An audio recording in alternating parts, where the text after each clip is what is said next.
You're listening to the B&H Photography Podcast. For over 40 years, B&H has been the professional source for photography, video, audio, and more. For your favorite gear, news, and reviews, visit us at bnh.com or download the B&H app to your iPhone or Android device. Now here's your host, Alan Weitz. Greetings and welcome to the B&H Photography Podcast. The Bronx. It's the only New York City borough that starts with the. It's also the home of the New York Yankees, home of hip-hop, the New York Botanical Gardens, and since 2011, the Bronx Documentary Center.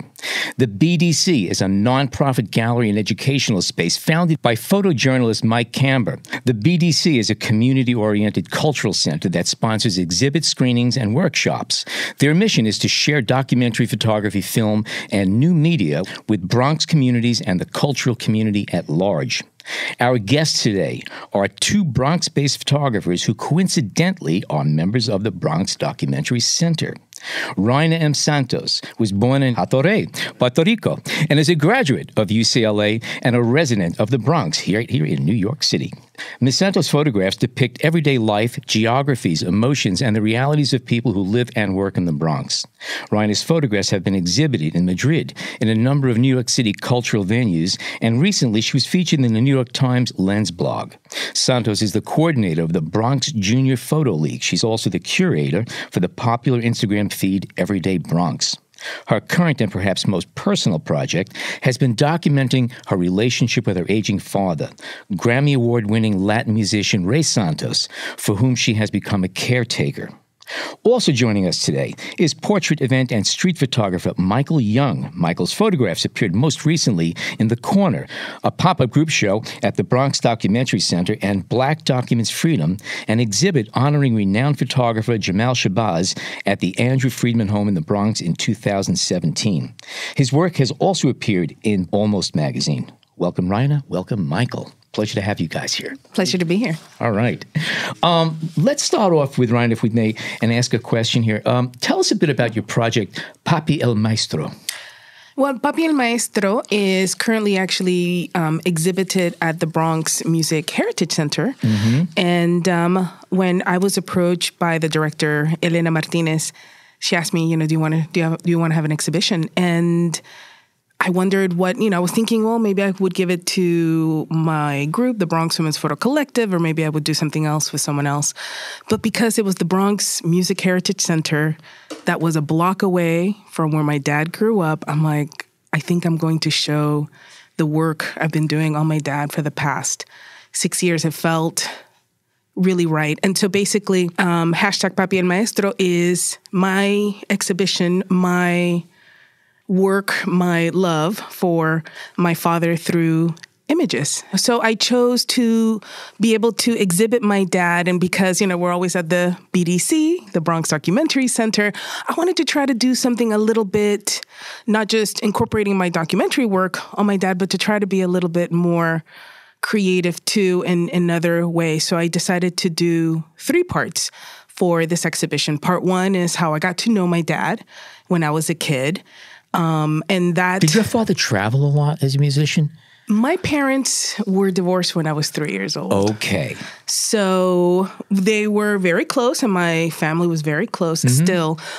But that was challenging, getting to know who my father was when he wasn't in the home anymore. And also, my father worked a lot through my childhood. And so he was always away on gigs or traveling or writing. I think when knowing a musician, once they start working, my father is not just a saxophone player, but a composer and an arranger. And when he was writing music, there was nothing else that existed but that piece of music. So I really grew up being very curious. Also, I was born in Puerto Rico. My parents, after they married, lived in New York for just a few years, but then they went back to the island.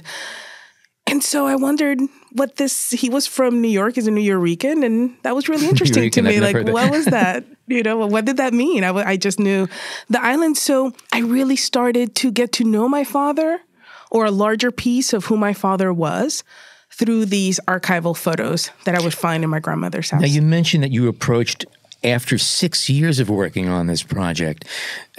I'm assuming that this started off as your personal thing, that this was not, or maybe I'm wrong. Did you intend to have this go public to be about your father or be about this whole thing about caretaking, which is something we're going to talk about too? Well, when I started photographing my dad, it really was an encouragement from once I started volunteering at the Bronx Documentary Center. And so many different photographers would come, like on Friday nights, we had Friday night classes, and they would say, if you want to practice, you got to photo, you got to use your camera, you got to photograph every day. But, why don't you photograph what you have access to? Mm-hmm. And I was... what you know. That's exactly, that's right. Yes. Man, I was living with my dad. I just had come back from Europe. So I wasn't really sure what I was going to do with my life. So I just decided to start photographing him. I had done some interviewing with him before, and it was a really positive experience. When I did that, I got to know him a little bit more. So when I came back from Spain, I had lived there for 3 years, and I just came back. He was very different. Okay. And he was living alone at the time, and I just started to take it upon myself to, change things in his house and to help him out. I was going through the process of coming back from Europe and just getting used to the United States again. So I felt a little bit like an alien myself. So I wound up hanging out a lot. And I just saw that he needed some help. He needed some help with he's such a creative person. And so I started helping him organizing his gigs and driving him to his gigs and dealing with people at his gigs. So that's how I started to manage him. Was he cooperative at the beginning of this idea of you documenting him and looking into creating a series of photos about him and interviews and such? Anyone who has met my dad, in the industry, they call him the gentleman. So my dad was super cool about it. But in Spanish, they call him El Caballero, or what are they? In English, they call him the gentleman. Cool. And he really is that. I mean, he really, really is that person. He is incredibly kind and gentle guy that I grew up with, who was super passionate about music. But I didn't really know that my dad was a famous person. Growing up, I was just like, we're not really rich, so can't be famous then. Yeah, we can't be famous. Like, I have to clean my own house. It sucks. Like, no way. There's no fame here. But as I started growing up and understanding my father a little bit more, but really understanding once we moved to the United States and to really, for the first time, be a minority. I grew up in my island, and so it was very, very different coming to the United States. My mom moved us all to California, to San Fernando Valley. And it was really hard being Puerto Rican in the West. And so our life really centered around music. My mother playing salsa because it felt like the only place we could really be Puerto Rican was in our house. And so we would play this. There was only one radio station for a few hours on the weekends playing salsa music called Alma del Barrio. And my mom would start screaming all the time. I was like, oh, that song is your dad. That's your dad's song. And I was like, really? Okay, I'm proud. But it didn't really make a connection until once I moved here. I went to high school here. And people would stop him on the street. And it just would really hit me like, who is this really super quiet guy who barely talks to me? He's a super introvert. And through starting to interview him, I stole my sister's camera, like her video camera. She still doesn't know. We won't tell anybody. It's not a secret here. Don't worry about that. Please don't tell. She'll hate me. But I started recording him. And through that, I really started to not just get to know him, but also hone, like asking the right questions. Right. I wanted a particular answer, and so I would ask the question differently and differently. You learned how to connect. Absolutely. Did it evolve? I mean, it must have evolved over 6 years, but did it start perhaps, or at least maybe in his eyes, about a conversation about his musical career and his legacy and that, and then it became something different about a relationship between you two and your caretaking situation, or no? Is that absolutely? At first, it really was just about his career and really focusing on his gigs and things like that. But once the care started to increase, something as simple as preparing a meal to then helping him pick out his clothes and things like that, he started to see me differently. I think at first he was very flattered that I would have this kind of intense interest in his life and every story. How many kids does he have? He has 5 kids. 5 kids. I'm the youngest girl. But I have to tell you, my dad is a magnificent storyteller, super interesting. And egoless. And so you really sit in this, in a room with him, and we'll watch TV, and he'll tell me something will come up on TV. He's like, oh yeah, did I ever tell you that when I met Dizzy Gillespie? And I'm like, no. You're like, let me get the recorder of him. Wow. Absolutely. And so, but now it's become, it's a joke all the time. It's like, okay, well, do you want to do this gig with me, or let's go out? It should be a great photo shoot opportunity. And I'm like, yeah, it would. It would be a great opportunity. But he's been super easygoing. But I've also been very strict with myself about having certain boundaries of things that I'm going to photograph with my father. I want him to feel comfortable. There was one image I took that I thought was really awesome of him pushing his walker, and he has to use a walker.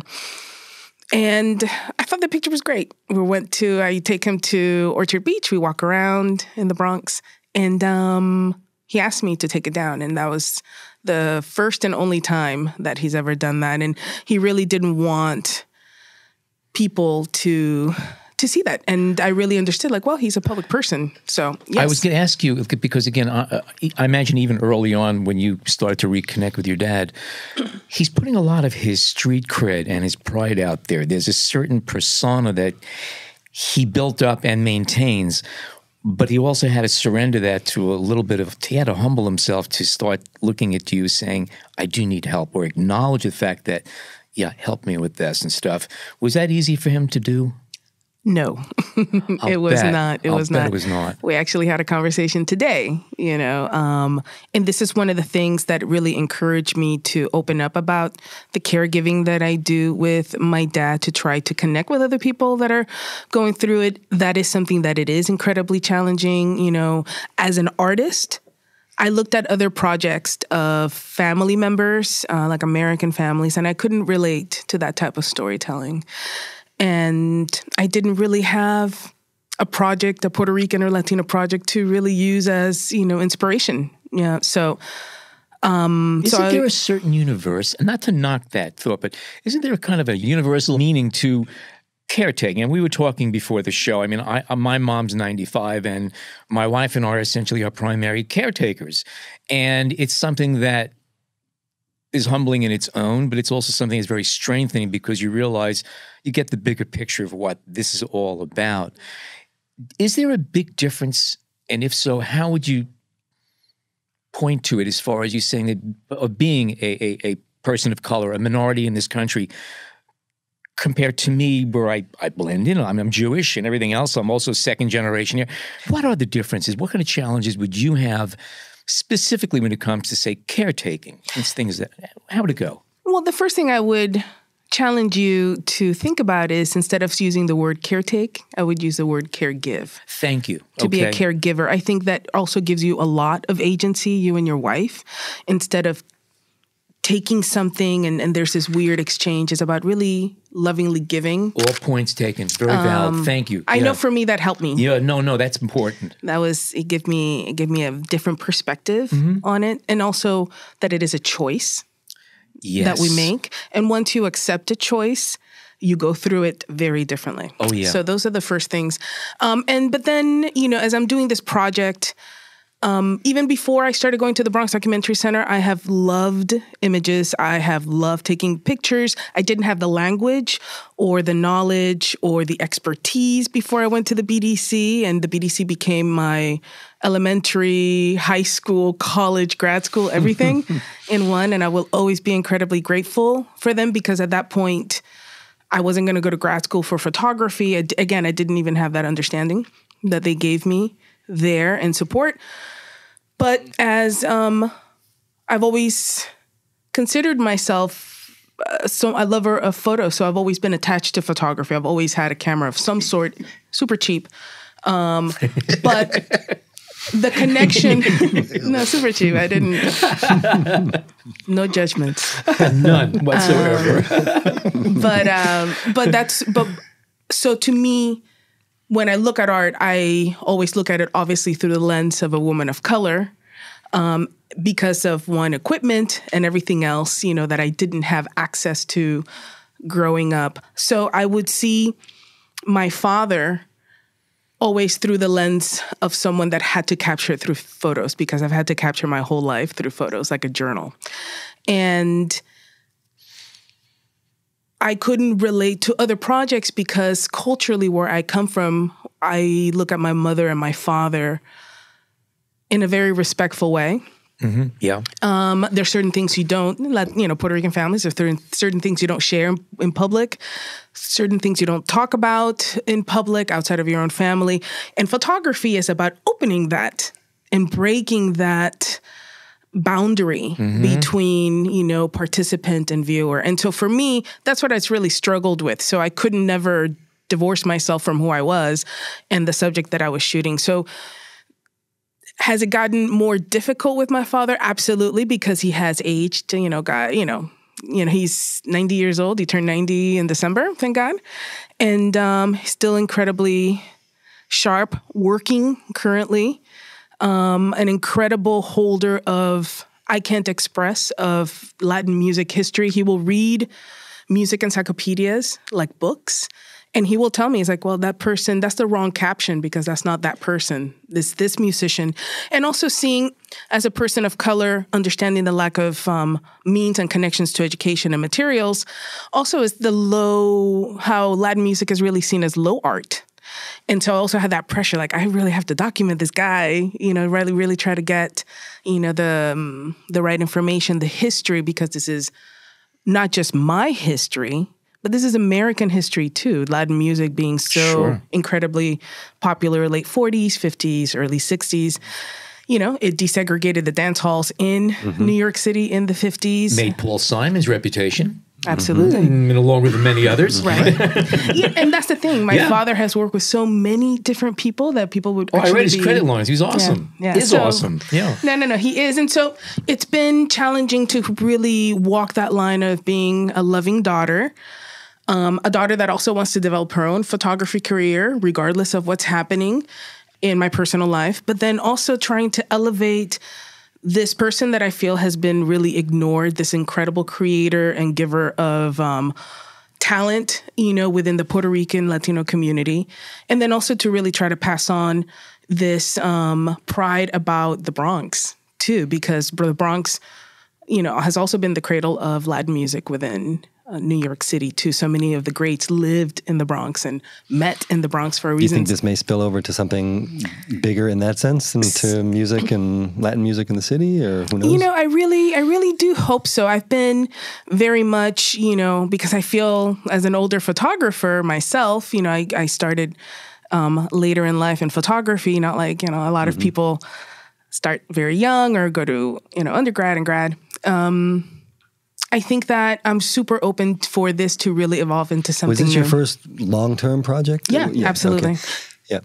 I wanted to ask a bit about, you talked about the gear or the cheap camera. Who cares, right? None of us care about that stuff. But was there a kind of a process to get over the worry about the gear and what you were using and legitimizing the process because, I don't have a good camera or something like that? And then how did that evolve? And I see you're shooting with the Fuji, which is kind of, in some ways, right now the camera of choice for street and documentary and things like that. So talk a little bit about that process too as you went along.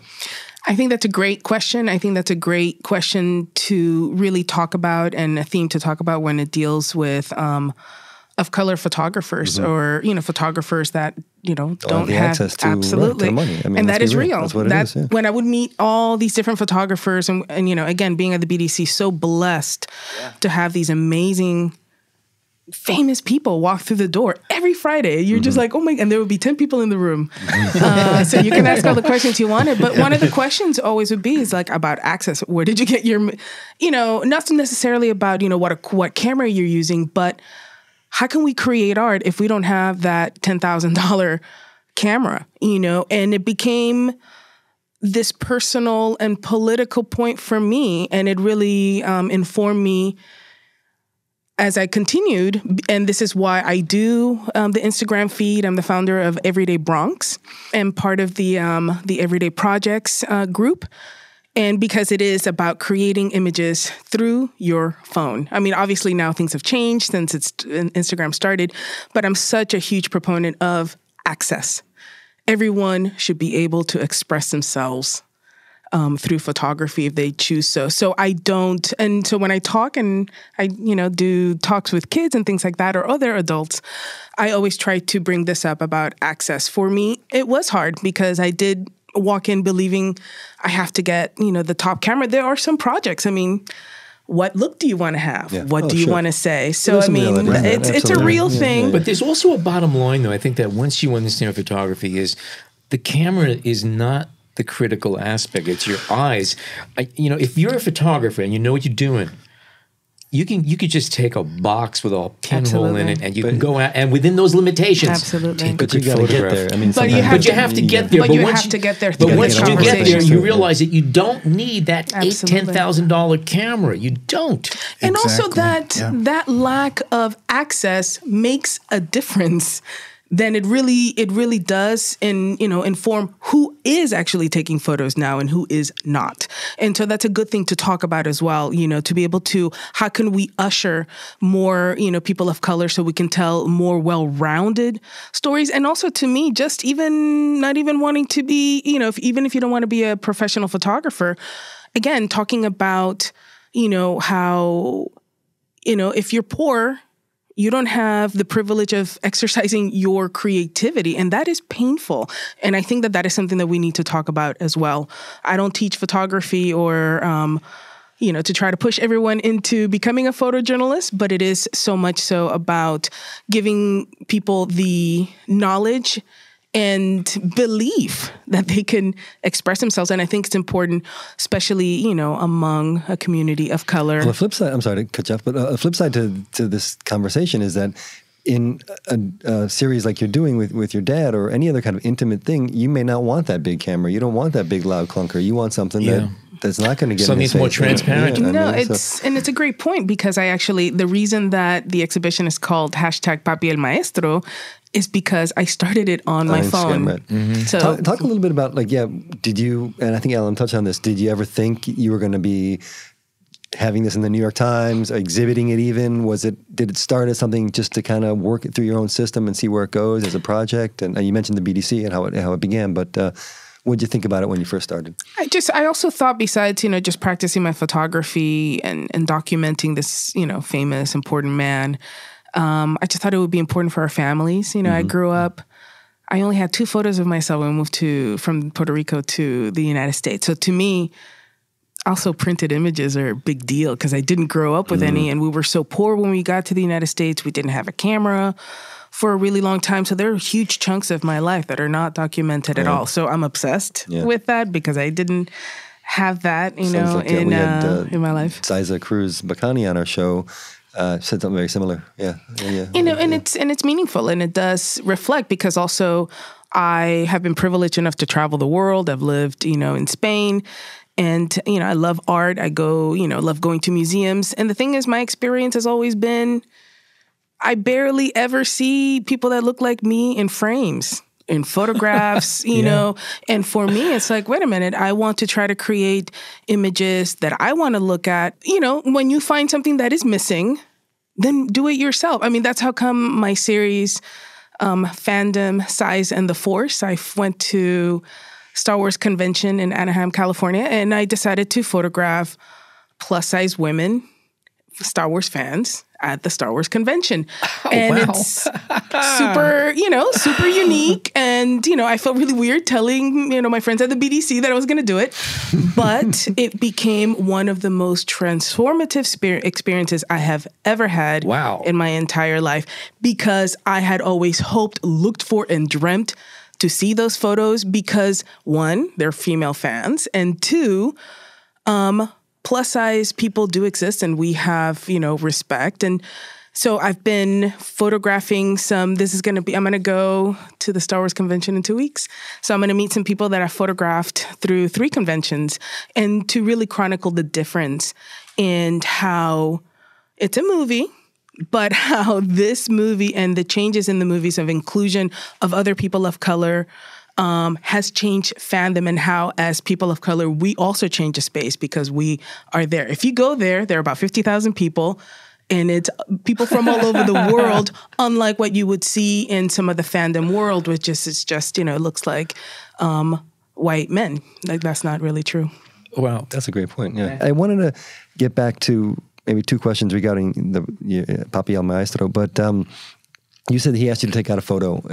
Was there a decision that you had to make, or was it just a no-brainer? No, it was an absolutely no-brainer. Okay. I think at the end of the day, I edit myself even before I photograph, or I did heavily. I think that now, since the exhibition, I've gotten such positive reaction from the images that I'm showing a lot of other photos. Again, still trying to be very respectful to my father and his wishes.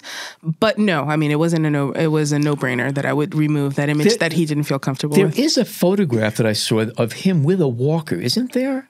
Or am I mistaken that?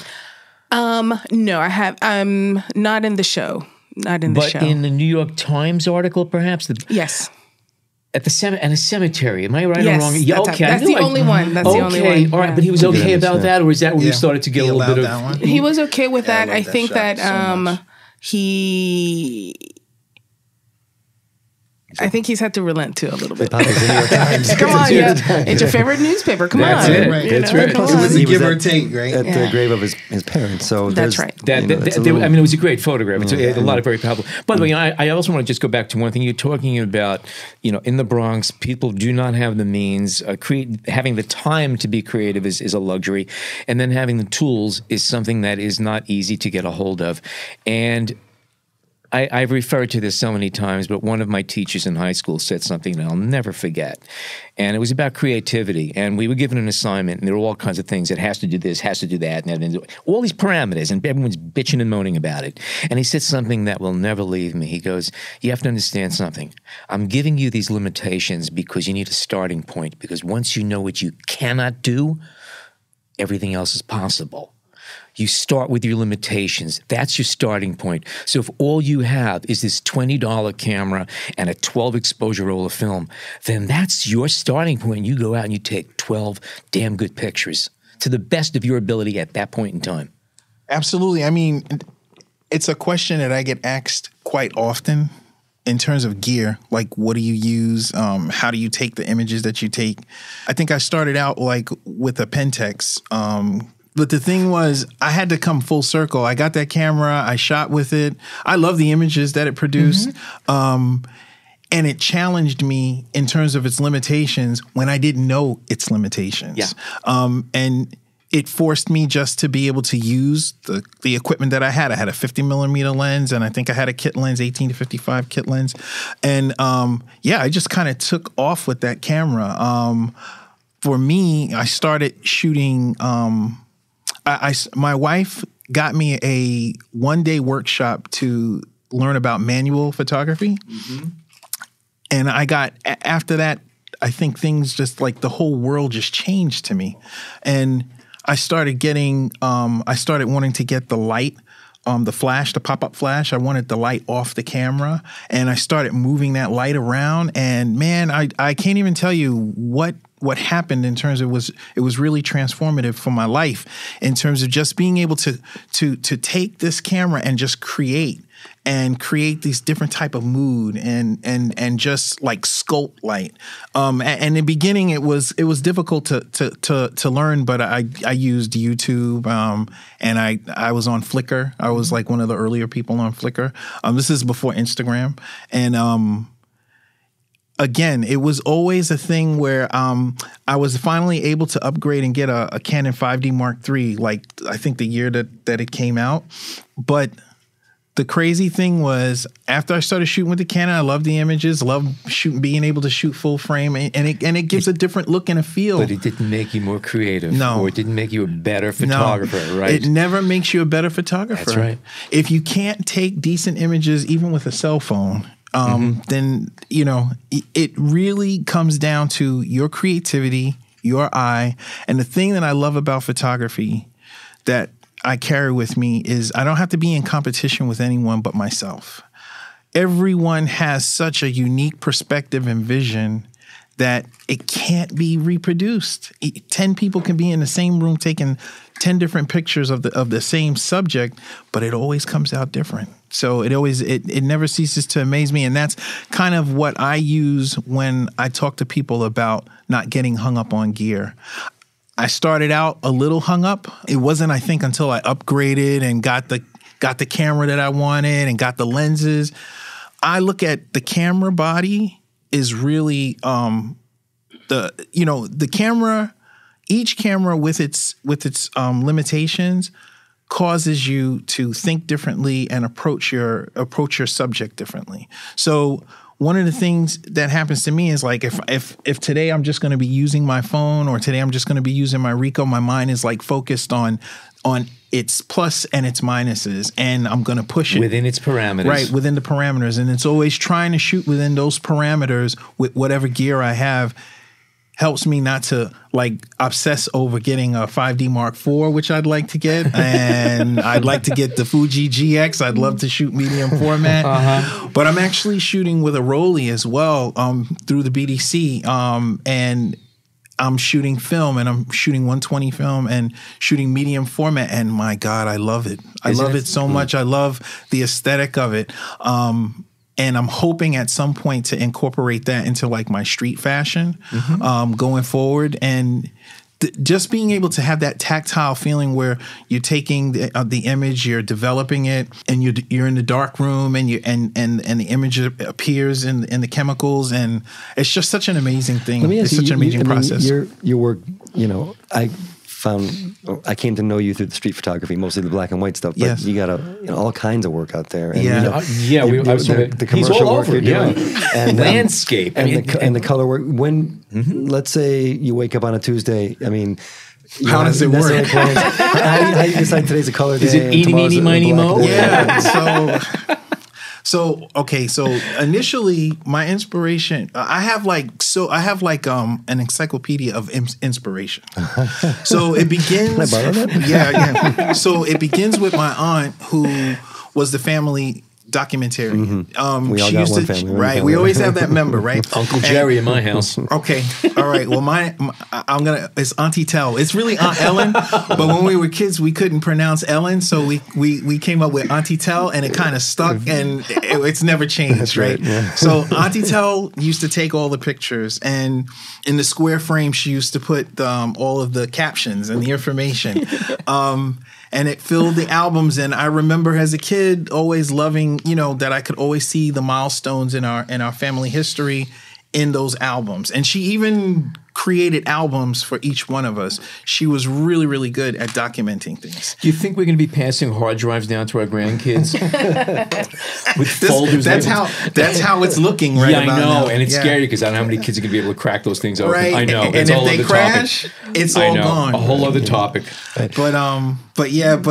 But she was really amazing with that. And so it inspired me in my early 20s just, to have a point and shoot, to document as many things as I could. Usually it was just the milestones, or if we traveled, the basic snapshots that that's what I refer them to as being like just snapshots and family memories. But it wasn't until later on that I think around the time that I was dating my wife, her family, her mother's brother worked at Pentex and gave them a 35 millimeter film camera. And I'd always loved the movies, cinema. It was like a big thing for me. I was a performing arts major in high school with hopes and aspirations of acting. I did some off-Broadway and some extra work. Hey, you'd be on a microphone right now. Well, there you go. There you go. I'm back in it. Back in the saddle. Right. But so although back then, I used to like a lot of Night of the Hunter. I liked that black and white aesthetic. I like a lot of noir, some of the 40s movies. So those things kind of stuck with me, and they stayed in my head. And when I finally started shooting and started deciding that I wanted to do like street photography for me was like a crazy evolution. It's like I started just taking pictures of street signs. And then I was living in the Bronx when I really started getting serious about shooting, and the graffiti I always loved since I was a kid. I miss seeing it on the trains, but now you just see it on walls and on murals. And so I used to go around and photograph that. And then I started thinking like, well, I think it would be a little more interesting if I had something in the frame, some kind of human element.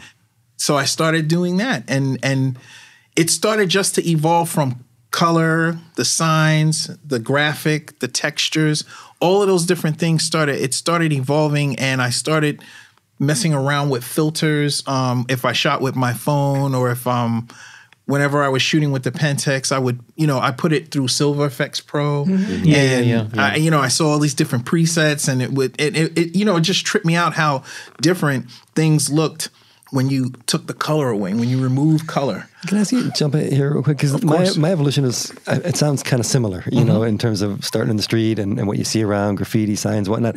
How was it when you did start to incorporate people? Was it tricky? Was it hard? And maybe you can talk about some of your techniques. I mean, do you speak with people when you shoot them, or you tend to shoot on the sly? Yeah. So probably a little bit both, but talk about how that was. And it's hard for people to make that break, starting to shoot people, strangers, of course. Yeah, that's another question that I get often. Like, do you approach people? How do you deal with the human element? And I think it evolved just like it did with the signs and the graphic. I started incorporating people into it, and then I would actually go on YouTube and I would look at like Eric Kim, or I would look at I'm trying to think of the names are starting to elude me at the moment, but I would look at like Gary Winograd, and I would look at Bresson, and I would look at all of these different people's work, and I would try to see if there was a way that I could incorporate people without being seen. I wanted to be as not present as possible. But then there would be someone with such amazing look that I have to ask them for a photo. Yeah. So just like the question you asked, like what's it going to be Tuesday? Are you going to do landscape? Are you going to do portraits? What are you going to do? Man, it's like wherever my eye takes me, and it's really more than my eye, it's wherever the light takes me, Yeah. One of the reasons I love Mike's work so much, I met him, we were both started out as volunteers at the Bronx Documentary Center. One, just meeting other Bronxites that love to photograph the Bronx, because when you're doing it, I mean, as a photographer, you're out alone. It's, you're by yourself. And so, of course, you think like, well, maybe, I'm the only person taking photos of the Bronx. But to be in a room full of people that, are interested in the Bronx as well, or that love photography was, life-changing for me. Yeah. But I just love his point of view of the Bronx. I think you can really see, even though he wasn't born in the Bronx. Right, thank you. They keep reminding me of that. Yeah. I just had to say it. I know. People would comment about it. Yeah. But there's such love that you have for the Bronx, and you can see it through your images. Also, he's an incredibly humble guy, and I think he is such an fantastic talent. And you are so diverse with what you do with your photography. But the feeling is mutual. I love looking at your Instagram. And I love looking at yours too. You're featured on Everyday Bronx a lot. Yes, yeah. Talk a little bit about the Claremont Village project. Okay, so the Claremont Documentary Project explores diverse lives and stories of the residents of the Claremont Village, which is a New York Housing Authority public housing development located in the Morsania section of the South Bronx.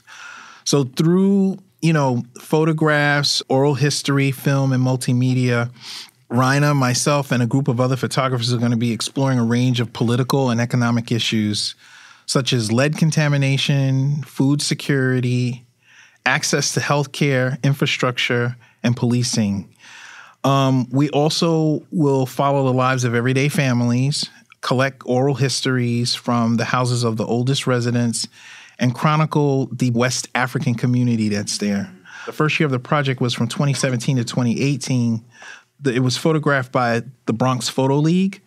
And their work resulted in the festival that you attended, which was Claremont Illuminated. Right. Yeah, it was a 2-day outdoor photography festival that happened at Claremont Village. In the project's second year, there are myself and Rhynna and 10 other photographers. What we hope to do is bring a wide range of experience to storytelling there. Yeah, so that's pretty much what we hope to do. We hope to explore all these different topics. I have a project that I'm working on called Generations because of my personal experience growing up in the projects. And the thing with the projects is it's had a negative stigma attached to it. It doesn't matter what borough or what state a project development, a housing project is in. It generally has a negative connotation to it. And so growing up there, I saw the humanity of everyone who lived there. But I know that when I was young, I kind of wanted to get out of the projects. I remember around the time that I turned 19 or 20, I got married just so I could get out. I could get. I wanted to get out or get out of my mom's house. That is like how do I say this? That idea of wanting to get out is kind of like baked into to growing up there. I mean, it could be. It could be, of course. I mean, everyone's different. I get that, but right. I mean, it seems to be such a part and parcel of it, and that needs to change, right? I mean, exactly. Is that kind of what we're talking about? And so, one of the things with my project, it explores the way people see or are perceived who live in the housing projects. It's not just I'm doing it for the people who are there who need to be highlighted. Even today, I had an interview with a woman who is just amazing with the amount of work that she's done as an educator. She lives there. She's taking care of her family there. And there are so many gems that live in the environment. Like, we all have so much to contribute to humanity, but sometimes we are separated by socioeconomic issues, different things, class structure, the color of our skin, and we add so much value to each other if we could just remove those things. However, we live in this world, and what we try to do is we're trying to shine a light on people who really need to be highlighted in terms of what they've contributed. I want to jump back to this question. Will you go forward with your father's project with Papi El Maestro? Is it over? And if it is, how did you realize it was over? And the second half of this question is, did it ultimately end up becoming kind of a self-portrait? So the work will continue to go on. I photograph my dad all the times. But now, because I've been able to do the exhibition, I think I am beginning to take photos that I wasn't taking before. It's moving more from documentary photography, to trying to really play and be as artistic as possible. It's allowed me to really fit into this role of caregiver, because some of the images, that are in the show, for me, are very difficult to look at. And they just show me not just the state of, my dad, who's older, and everything that means to a daughter, who always desperately wanted to know this person, who admires this person. There's nothing like having a father that you admire. It is such a gift for a child to have that. And I feel so blessed to have had that my whole life. But then also to look at him and to look at the process as a photographer, like to really embrace that. And it's been a long journey to really call myself that and to express myself in that kind of way. And lastly, I would love for this conversation to go on when it comes to other caregivers, because it is an incredibly difficult position to be in. And I want to be able to, if I can inspire someone to pick up a camera, to look at a loved one or another person, to want to understand, to see, how important it is to look, the looking. It makes you a stronger person. On that note, we're going to take a short break and come back with more with Mike and Rhynna. Stay tuned.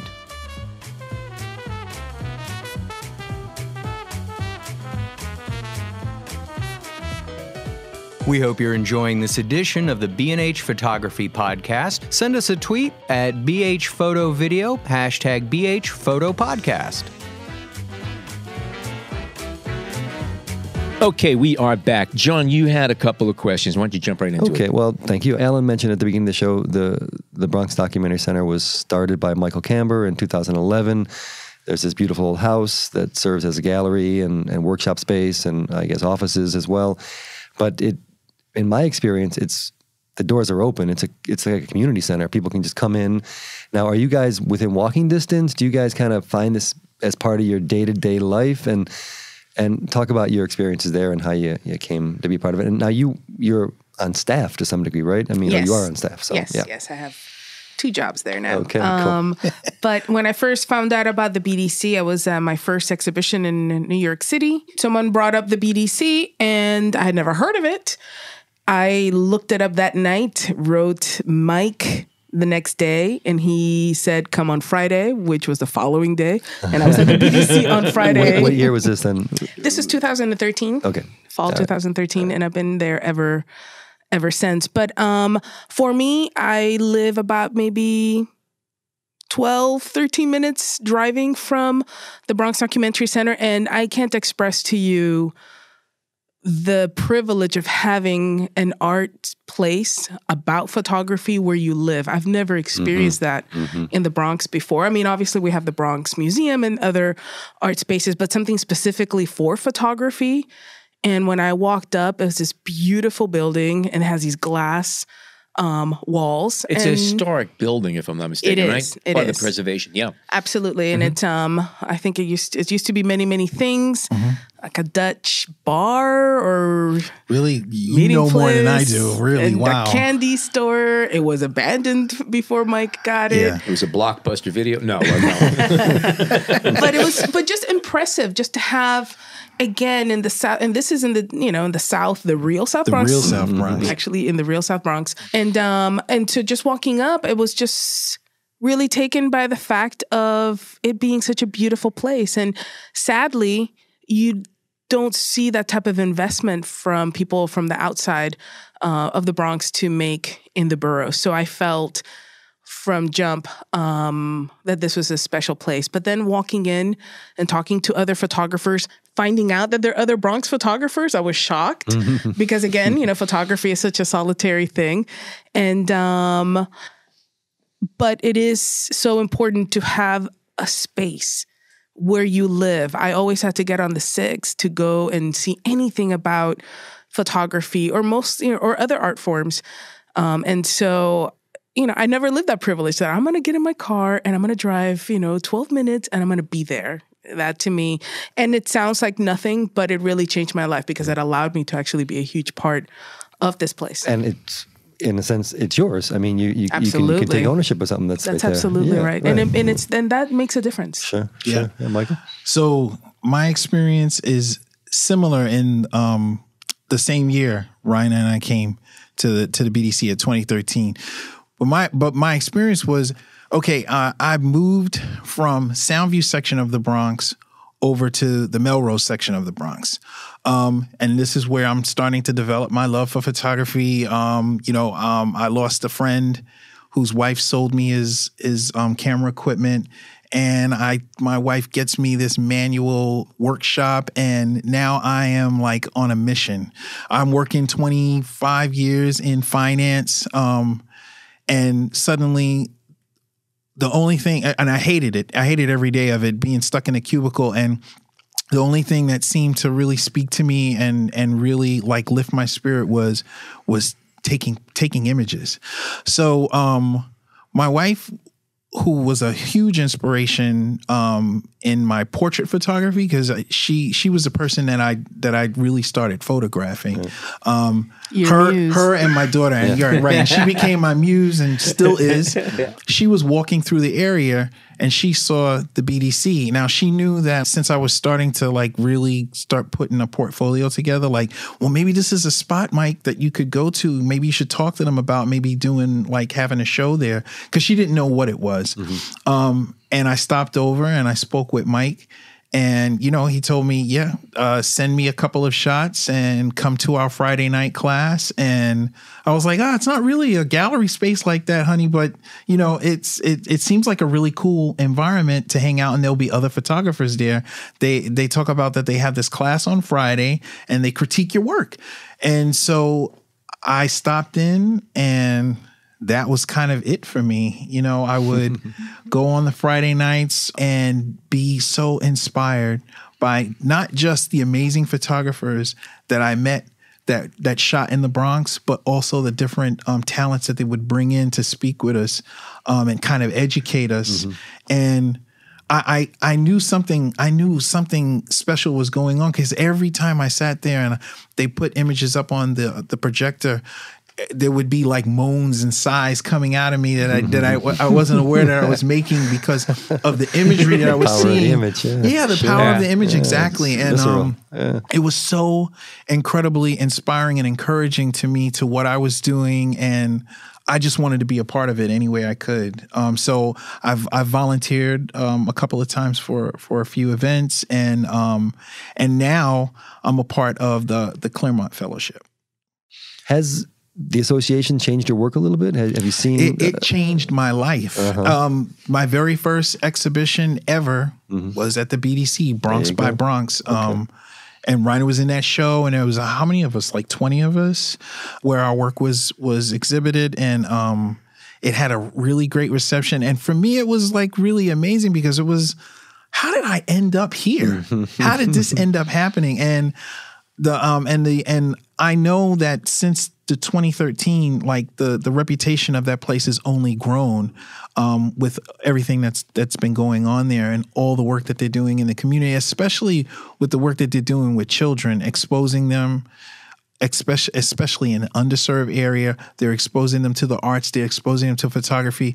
They're broadening their horizons and giving them other opportunities. And I love just the hands-on approach that the BDC takes, and how they teach the kids the essentials. They teach them film photography.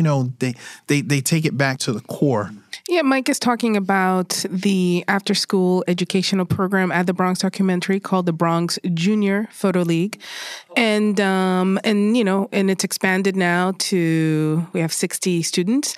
And one of my jobs there is that I'm the college counselor, college success for the Bronx Junior Photo League, and I help and I counsel seniors, juniors, and the rest of the kids to talk about college. Also, we talk about the application process, getting into college and succeeding in graduation.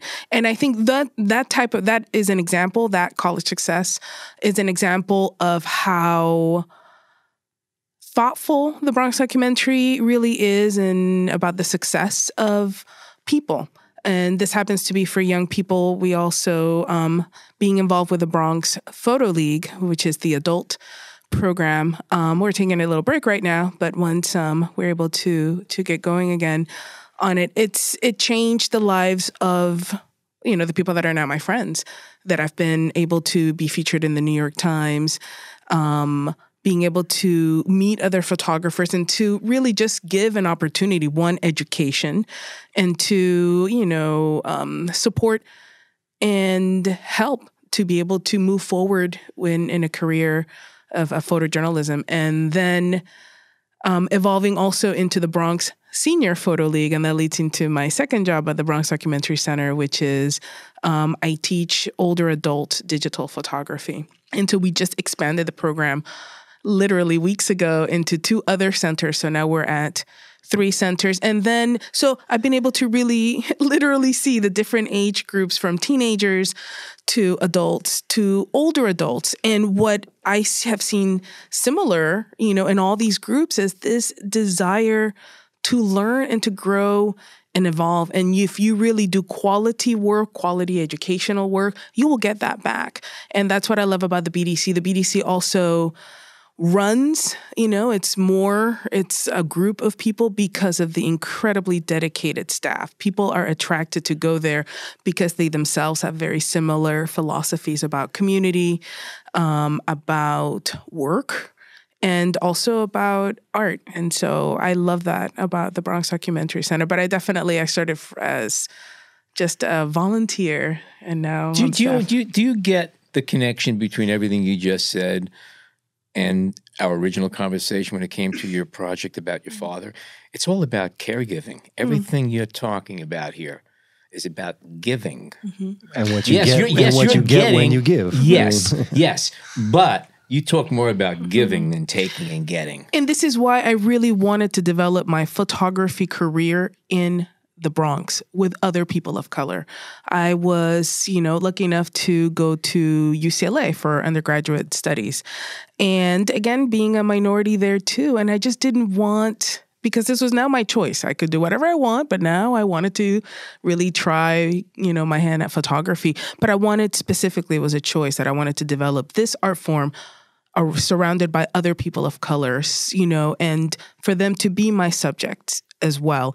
And this group of people at the BDC want to give. I mean, it's an incredibly challenging job.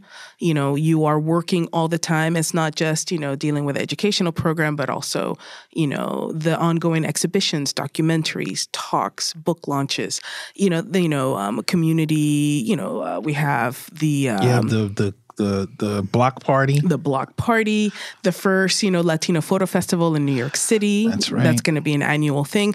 And just also being at the forefront of really thinking, how can we do gallery work differently? Right. And we have amazing people and that do that. How does it start? Is that just someone who wants to join? Is there a membership with a small dues? I mean, I'm assuming No, it's great that you brought that up. We do have memberships for, to be able, everything is free for Bronx residents. But if you don't happen to live in the Bronx, there are small fees. You're not lucky enough to live in the That's Bronx. right. That's right. There's small fees for different events that we do have. And so the membership gives you a lot of access. Right. And also there's a lot of swag and gear that goes with that too. Right. I guess some of that's swag. And outside of some of the things that we have that run, on a weekly basis, we also have special workshops.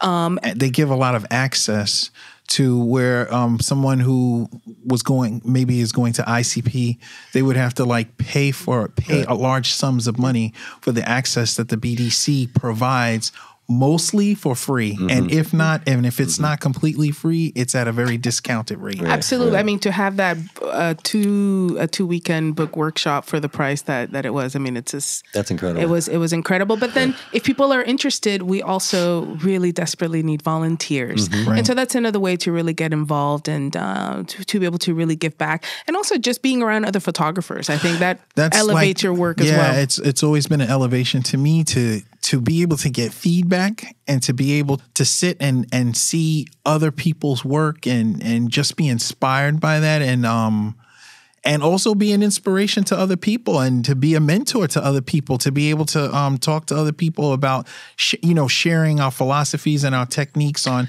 how we achieve certain things. Yeah, and this, going back to the question that you asked, what the difference, about the caregiving, and this is exactly why the Bronx Documentary Center, being in the Bronx, elevates it and makes it unique because it is around people that have grown up without that.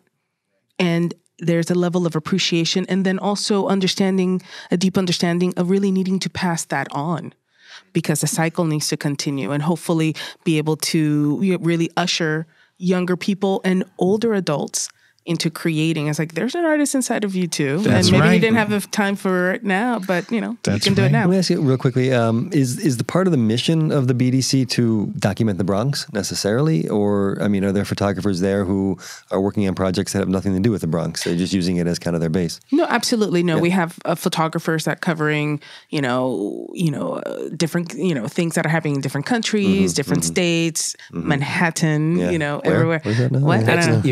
You mean downstate Bronx? Exactly.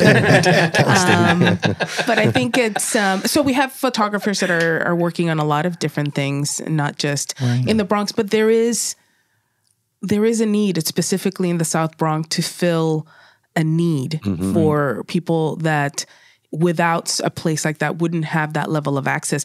I took last year my Bronx Senior Photo League class to the Met, which is a museum that people from all over the world come and see. It's an icon to New York City. And they've never been there, They right? had never been there. All of them Wow. had never been to the Met. And also it's a large eye-opening thing about what are our institutions really doing to outreach to other New Yorkers. Good point. Right. Yeah. You know, what type of, because some of these institutions are incredibly expensive to get in. So again, who gets to look at art? Who gets to appreciate art? Who gets to be surrounded by that beauty? And so it was a big deal for us to go. And I told him, this is a political thing. We're going to this place because this place, you belong here.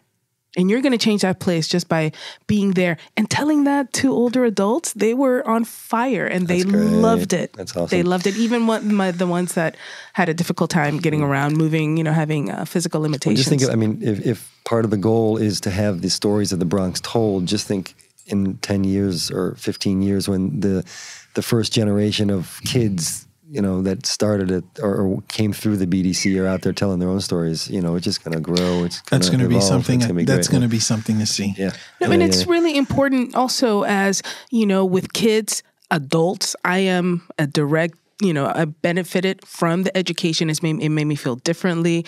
It gave me, a beginning to a career that I deep down didn't think was possible. To older adults and changing them. I have, older adults that have changed their whole weekly schedule just to be in my class, because when you teach someone to think critically and to look at themselves with pride, it just trickles and it filters into everything else. So I think it is important. They don't have to be professional photographers, but they'll look at the world differently and themselves in that world. His name came up earlier, Jamel Shabazz.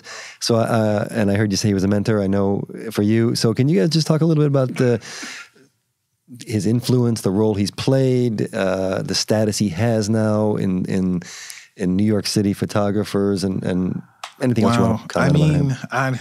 I don't know. You want to go first? I don't know. I would love to go first. All right. There are no words that I have that could describe the power and influence and support of this man. I love social media because I actually got a hold of him on his website and I wrote, I want to get into photography. This is before I went to the Bronx Documentary Center. I don't know how to do it. And actually, I met him at his favorite printer. He was printing some images. And we sat, in this place. And he spoke to me for 2.5 hours. And he was so kind. And this is the first real photographer that I ever met. I remember as a teenager going to a museum, going to El Museo del Barrio. And I saw his work. And I had never in my life had seen a photo book with people that looked like me before. And, and with a Puerto Rican flag. And it shook me. I couldn't afford the book, so I couldn't buy it. But I remember that. And I remember calling my best friend. It's like, I just saw this book and I just can't believe it. I've never seen this work before. I've never seen these images. And it changed me. And to be sitting in a room with him and he encouraged me to apply for this contest. And, I was chosen. And I was chosen with a photo that I took on the way to go see him. Oh, wow. And that's crazy. And out of respect, I applied just because he told me to. So of course I had to.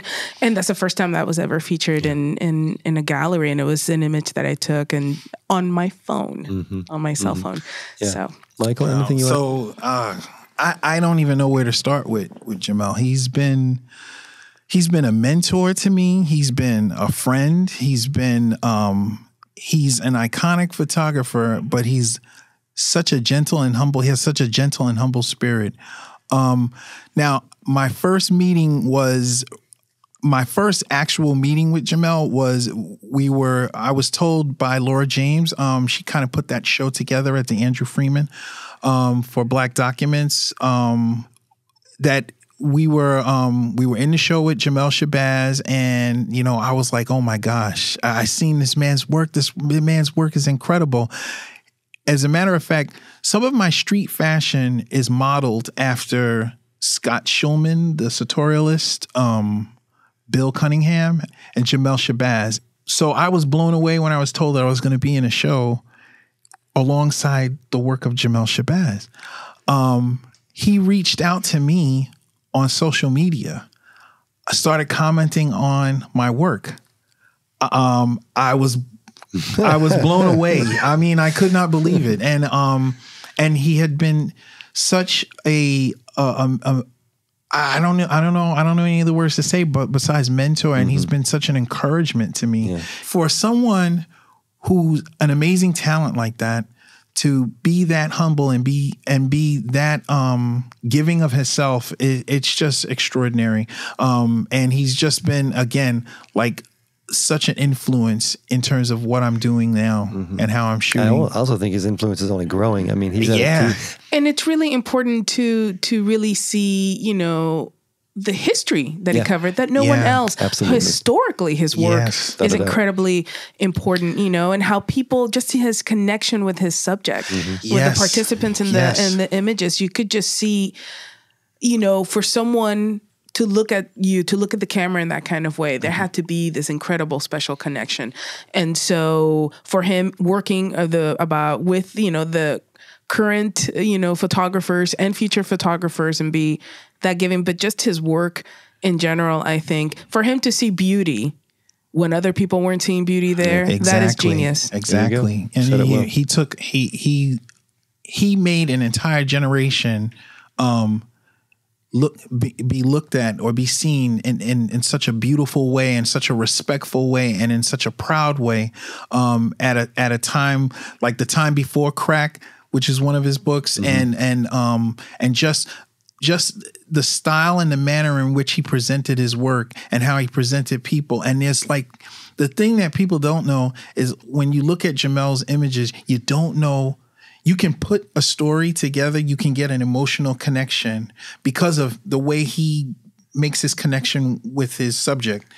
But there's so many stories. I actually had the privilege of going out to his house and sitting down and talking with him again. We talked for hours about his process, about his work, and about even the things that haven't even been seen yet, that he has right now that he's working on and stuff. He was on a part of a series we did through B&H with the photographer Corey Rice. Matter of fact, his portrait is on the site right now. Okay. And what is photography? And we asked him, we talked a little bit, and his answer was, it's visual medicine. Right. And it's about the best answer you'd ever want to hear, right? Yeah. And I echo everything you said. I don't know him too well, but everything you said. Is it for him or for the viewer? I think for both. Right. And I don't say that as a joke either. I don't. No, and Jamel would say that it would be for both. Because there's years of different things that was going on with him emotionally that he pours out into his photography. And some of the people that he's photographed will come back to him years later saying, oh my gosh, that's the only picture of my father that I've ever seen. You know, when you can do that with this medium and be able to, you know, my hope at some point is to be able to make those types of connections. And it's just great to be around a mentor like him because he's kind of like, he has me thinking in so many different ways in terms of how I can take a different approach to how I do what I do. And you know, I'm forever grateful for knowing him. Fantastic. Yeah. Something I'm curious about. Again, I'm from Brooklyn, and I spent my first years in the Nostrand housing projects, Avenue V and Knapp Street. And then my father got enough raises, we were able to move into the co-ops 3 blocks away. We still all went to the same schools, and had the same friends and everything else. Brooklyn has a reputation and a personality, as does the Bronx. No two ways about it. They're one and the same in many, many ways. How is the Bronx different from Brooklyn and other urban areas comparable to that? And there are other places that we could easily just peel back a few layers and drop it back down, and it's the Bronx. But how's the Bronx differ? How is it special? Well, the Bronx is incredibly special for, you know, some of the things that you had mentioned, you know, earlier when you started the podcast. I mean, Bronx is the birthplace of hip hop.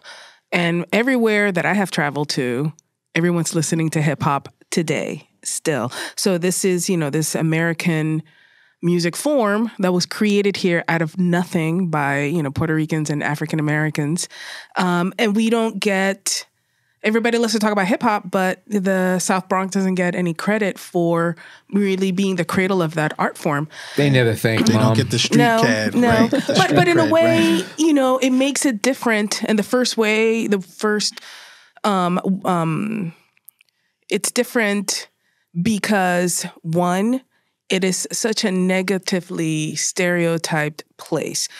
Wherever I've been, when people ask me where are you from, I say the Bronx, and I could be in a village in Norway or in a small town in Italy or in, Colombia, and everyone responds the same way. And that really informed me about how this horrific pressure that people that live and are from the Bronx have to live every day.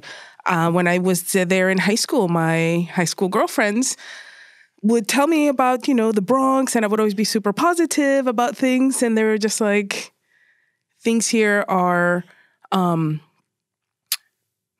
got to figure out that because of how other people thought about the Bronx, what a weight it was on people, what a negative weight it was. It was a movie, Fort Apache, about, that's a whole other topic. No, and that's what I was going to say in terms of like Rhynna's experience outside of the United States and people having this negative connotation. And it really, a lot of it comes from that movie. I mean, when they heard they think the Bronx is burning, they took it literally. They really did. Yeah, and to understand that, I mean, like any other place and any other situation and any historical event, it's a lot more complex than what people make it out to be. But again, it's permissible because it is, a stereotype of people of color and low-income people. And that is not right. The Bronx, is incredibly diverse. Exactly. It's a huge borough. Oh, yes. It is not just buildings and There are some subways. very wealthy neighborhoods in the Bronx. Absolutely. Oh, And yeah. the thing is, there is a really healthy middle class there as well. But even if there weren't, we need to really be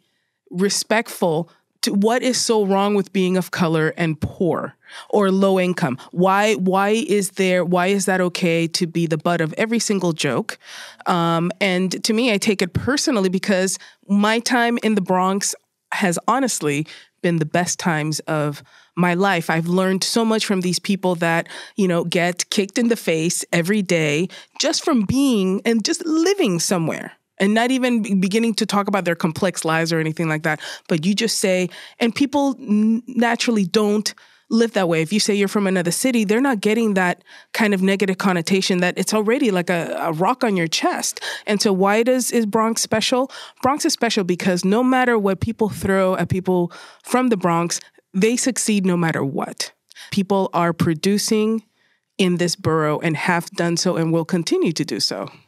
Yeah, I have to ditto what Rhynna said in terms of the Bronx. And see, I grew up in Brooklyn, and Brooklyn was like, when you think of the mongoose and the cobra or the snake, that's how it was between Brooklyn and the Bronx. And More so when the Dodgers were still in Brooklyn. Well, but that's another story. That's a whole other story too. Yeah, I'm sure more so. But I know that when I was young, if I was going to a party and it was in the Bronx, we were like, nah, we're not going. We're not going up there. But it had such a negative connotation to it, and it's not that Brooklyn didn't, but again, it's like just these two separate entities, But one of the things, I've been in the Bronx for about, I want to say close to 20 years now, and the Bronx is an amazing borough with amazing people. I still will always be Brooklyn born because that's just, that's the whole thing with Brooklyn. It just has this whole,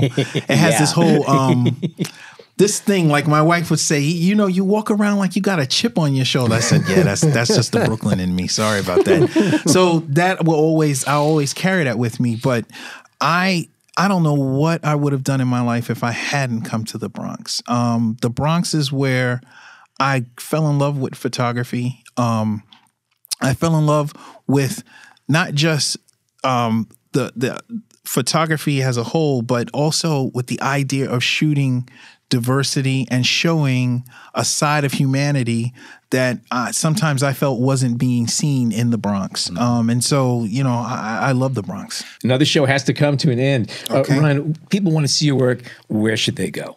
So currently I have the Papi El Maestro exhibition at the Bronx Music Heritage Center. I'm also part of the pop-up show at the Bronx Documentary Center. And then just a few weeks ago, Súbete Mujer, celebrating Women's History Month at The Point. I have a few images there as well. But you can check out my work on Instagram, Rhynna Santos. Okay. And also all these links will be on our website. Awesome. Mike. Yeah, I mean, I still have some images up at the pop-up show at the BDC. That is probably it right now in terms of exhibitions. But you can find me on Instagram at my street work is at MG Young Photography. And I have portrait work at Portraits by MGY. Okay. I didn't know about this. Yeah, and you post a lot. I mean, I'm not saying over, but you post regular, and I'm clicking all the time. Yeah, I'm not even sure what how often you're supposed to post and not post, but just kind of like I just throw stuff if up. If you ask 10 people, you'll get 10 different opinions. Yeah. No. I'm saying you're a regular post. You got a great Instagram feed is what I should have said. And Thank you so much. That's I appreciate it. Yeah. Also, Everyday Bronx. Everyday Bronx. Yes. Take a look at that. And and I should point out too that to also check out Everyday Black America. I'm actually one of the curators and one of the contributing photographers. Oh, great. For Everyday. And it's under the Everyday family. Okay. And it's BronxDocumentaryCenter.org. Is that the website? That's right. Okay. BronxDoc.org. BronxDoc.org. Okay, great. All right. Did you want to mention about an upcoming you're going to start into a project? I'm also part of the Bronx Women's Photo Collective, and so we're beginning to do a lot of events and encouraging and supporting female photographers in the Bronx. And then hopefully, moving into new projects this year, one following Star Wars fans here in New York, starting local. And then, like every other photographer trying to apply for grants for work that I would love to continue, like my work for Latina Muslims. And I would love to be able to continue that work and be able to photograph that more. Food for thought. Speaking about food for thought, if you are not a subscriber to this podcast, how come? Drop what you're doing right now and head on over to Apple Podcasts, Google Podcasts, Stitcher, Overcast, Spotify, any of them, and sign up. And you can always find us on the B&H Explorer website, as well as the B&H Photography Podcast Facebook group page, which is up and running and growing like gangbusters. We have, way over 500 members already. And remember, tell them Al sent you. And for now, on behalf of Jason, John, and myself, as always, thank you so much for joining us today.